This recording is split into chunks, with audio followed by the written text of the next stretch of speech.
Hey, everybody out there watching. This is the fourth episode, I believe, of Media Mongrels. I'm running with just my buddy here, Jim Rohn. who runs Creative Comics, which is where we're coming to you from.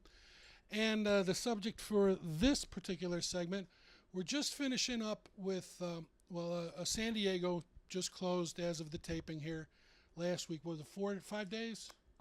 Thursday, Friday, Saturday, Sunday, 4 days. And I know you didn't go, but I know you've got some news out of San Diego, so why don't you tell? Yeah, my son Jacob went. He's in the military at Camp Pendleton, so we're allowed to get one free ticket, so I sent him, and he grabbed us some exclusives and went to the retailer show. And what kind of news did you hear out of San Diego?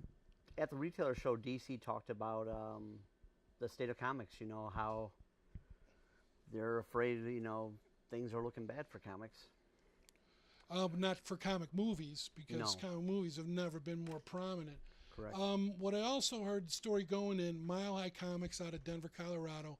This was their first, as far as I know, they had declined to actually go, citing what was it, costs Yeah. and hassle to get there.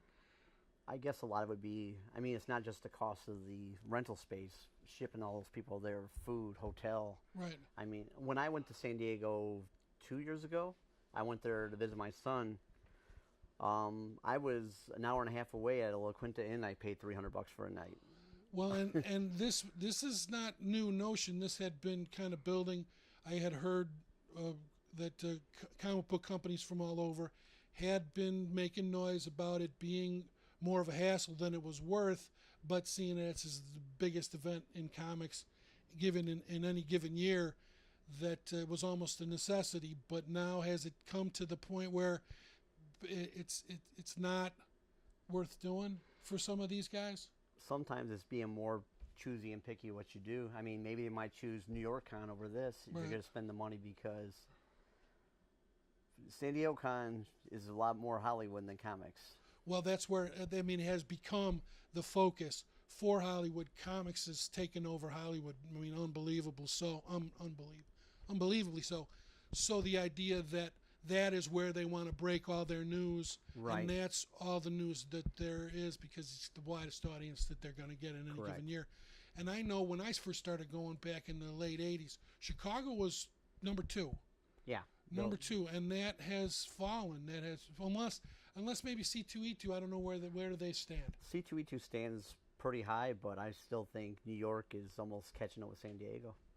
And I hear people that go to New York shows, the New York Comic Con, that they have a better time or get more better deals or other things there.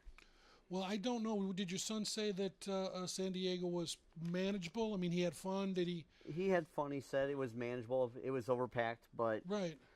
but Long lines for yeah. seminars and stuff like that. You know what? His attitude with that is, I'll see it on YouTube. You'd hope, yeah. You'd hope that was a big factor, that you wouldn't have to wait in line for 12 hours to get into a packed room to see the previews. Now, some of that stuff I've seen on YouTube is way bootleg. Yeah. I know, and that's real iffy, because I did see I saw the Infinity Gauntlet, but I saw it from behind somebody's back to the Right. side, all framed to the left, and you don't get the idea of what's going on there. You don't get the impact. But are they going to fall under their own weight? Is success kind of doing them in? I would hope they would do something to kind of adapt it. Maybe cut some of the comic dealers a better break. If you're, to get those guys to come, Mile High to come back. Right. Try to make it a little bit more affordable. They have longevity there, and them not showing up is a big blow. Well, there was another comic book entity, Dale Roberts. Am I getting? He's online, and he pops up on my Facebook from time to time promoting books and whatnot. I don't know where he's from, but they did a video of him, and he couldn't have been more thrilled. He was very happy with how everything came out. But this was, I remember seeing the video before the actual event, because he had mentioned Mile High not going. Right.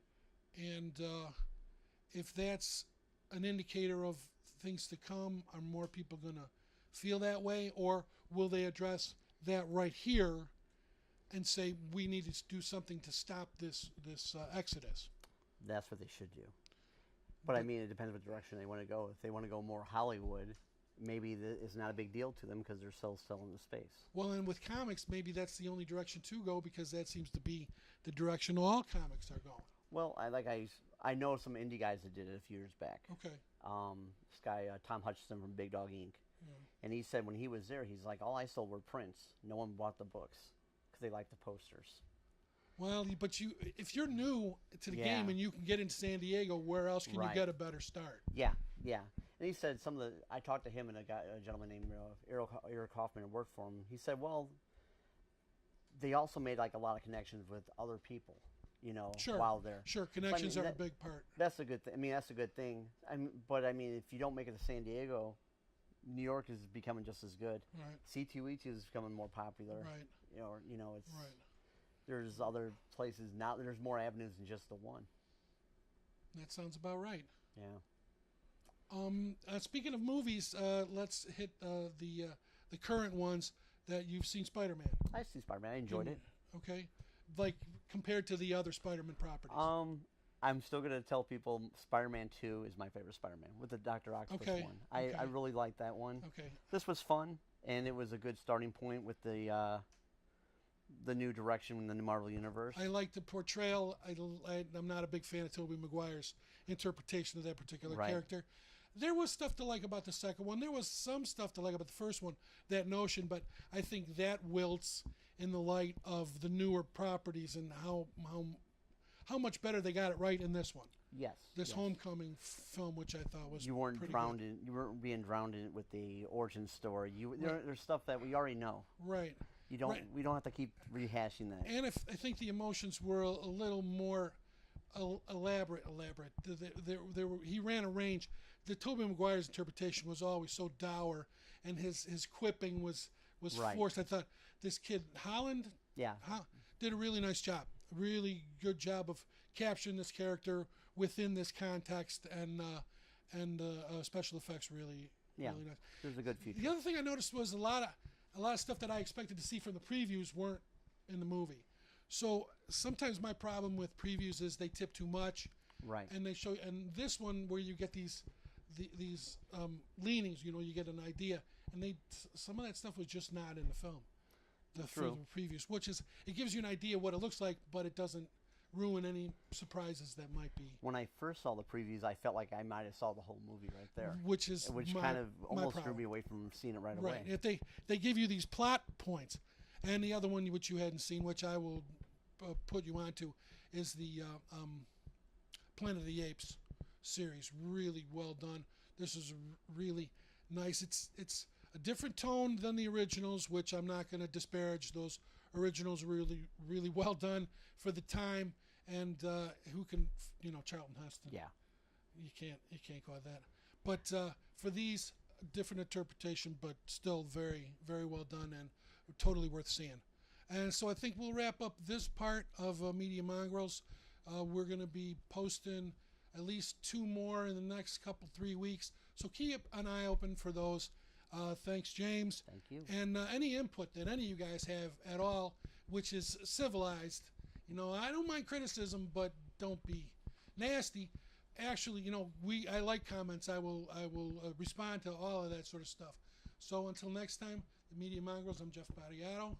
Jim Rohn. And hope to see you next time.